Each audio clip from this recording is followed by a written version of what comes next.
को चाहिए, ठीक उन्हें है, बताए ठीक है, कि 1 साल में क्या करके दिखाया भाजपा ने। ठीक है। अनुराग कुलश्रेष्ठ जी रोड सेफ्टी एक्सपर्ट हैं, मैं मुझे लगता है ज़्यादा बेहतर बारीकी से बता पाएंगे। राजनीति के इतर सर मैं आपसे थोड़ा टेक्निकली समझना चाहूँगी कि ये जो लगातार एक लंबी फहरिस्त आ रही है, ये हादसे एक के बाद एक बढ़ते चले जा रहे हैं, किस तरीके का आप फेलियर देखते हैं और कहाँ लूप हॉल्स देखते हैं सर? एक्चुअली सोनल जी बिल्कुल सही कहा आपने। मैं तीनों पैनलिस्ट की बात से लगभग सहमत हूं।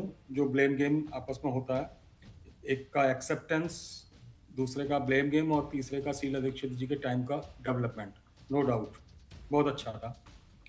लेकिन यहाँ पर दिल्ली में मैं अगर रोड सेफ्टी एक्सपर्ट की हैसियत से अगर मैं आपको बताऊं, दिल्ली में 95% क्रॉसिंग्स अनसेफ हैं।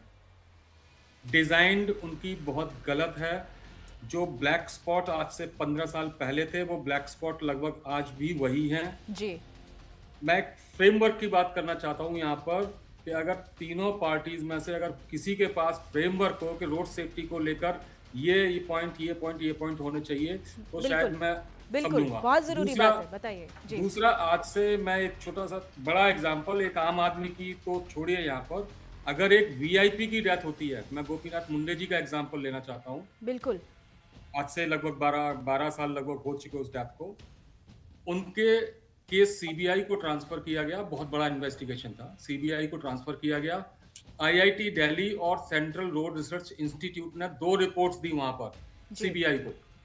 दोनों में ये लिखा था कि इस चौराहे की डिजाइन गलत थी और यहाँ पर जो वेजिटेशन जो किया है, पूरी दिल्ली में जिस तरह का वेजिटेशन है वहां पर भी वैसा ही वेजिटेशन था, और उस वेजिटेशन की वजह से जो विजिबिलिटी होती है वो कम थी वहां पर, और वो दोनों ड्राइवर एक दूसरे को नहीं देख पाए, इसकी वजह से वो एक्सीडेंट हुआ। जी। आज लापरवाही का या फ्रेमवर्क का ना होना, उसकी वजह से आज तक उस पर 1% भी किसी ने फोकस नहीं किया।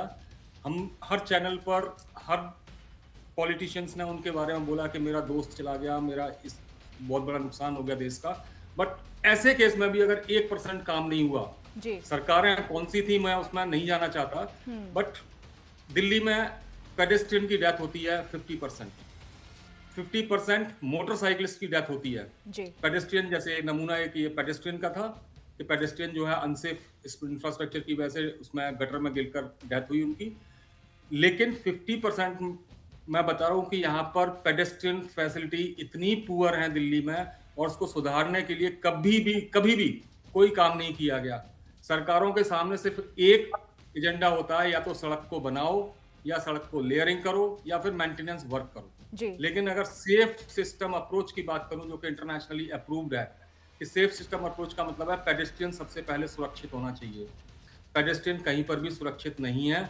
दिल्ली के फुटपाथ, मैं बहुत जिम्मेदारी के साथ बोल रहा हूँ, 90% फुटपाथ वॉकेबल नहीं है। मतलब जो बने हुए हैं फुटपाथ, मैं उनकी बात कर रहा हूँ, 90% वॉकेबल नहीं है। आप उन पर कंटिन्यूअसली 1 किलोमीटर तक चल नहीं सकते। जी।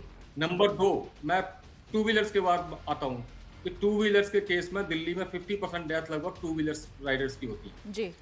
दिल्ली में आज की डेट में एक मेजरमेंट लिया जाता है कि आपके पास हेलमेट होना चाहिए। जी। लेकिन दिल्ली में नकली हेलमेट, आपने देखा होगा कि दिल्ली की 100% महिलाएं एक टोपी टाइप ऑफ हेलमेट लगाती हैं, जी। जो कि BIS अप्रूव्ड नहीं है और कंप्लीटली अनसेफ है, लेकिन किसी के कान पर जू नहीं रेंगती। मतलब 95% ladies, more than 95% ladies use कर रही हैं। धड़ल्ले से ये हेलमेट हर किसी के सामने ये बिकता है, हर किसी रोड पर बिकता है। लेकिन यहाँ पर किसी भी पॉलिटिकल पार्टी का कोई भी जो है नुमाइंदा वहां पर ये नहीं कहता कि इस पर बैन होना चाहिए, इसको हटाना चाहिए। ऐसी फैक्ट्रीज, जिम्मेदारी के साथ मैं बोल रहा हूँ, 95% मैन्युफैक्चरिंग दिल्ली और गाजियाबाद में होती है हेलमेट्स की, सब स्टैंडर्ड हेलमेट।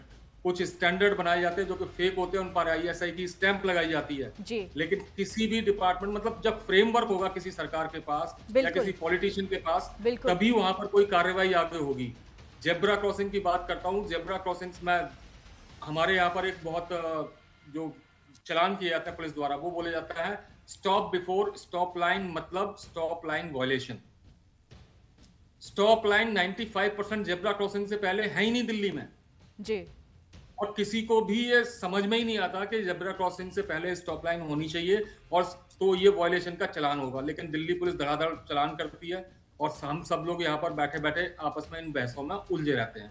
तो ये छोटा सा फिगर है और इसी का नतीजा है कि जब किसी के पास कोई भी फ्रेमवर्क नहीं है, स्टेट गवर्नमेंट के पास, किसी पॉलिटिशियन के पास, किसी ब्यूरोक्रेट के पास, मतलब आईएएस एंड आईपीएस के पास, उसकी वजह से गडकरी जी को पार्लियामेंट में बोलना पड़ता है कि मुझे शर्मिंदगी होती है जब मैं एक्सीडेंट को रोक नहीं पाता हूँ, कमी नहीं कर पा रहा हूँ।